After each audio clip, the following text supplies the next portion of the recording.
আজকে দুর্দান্ত একটি ডাঁটা আলু দিয়ে ইলিশ মাছের রেসিপি দেখাবো। আসসালামু আলাইকুম, কেমন আছেন সবাই? আশা করছি ভালো আছেন। আলহামদুলিল্লাহ আমরাও ভালো আছি।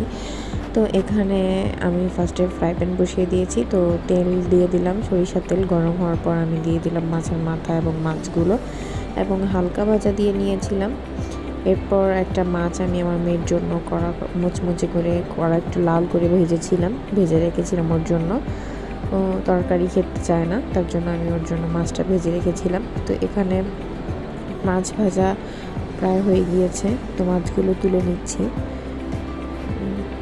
আজকে ডাঁটা আর আলু দিয়ে ইলিশ মাছ রান্না করব যেহেতু, তো আমি মাছ রান্নার ক্ষেত্রে আমি মাছটাকে কম ভাজি।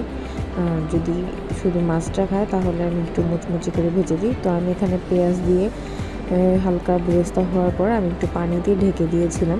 তো এখানে কেন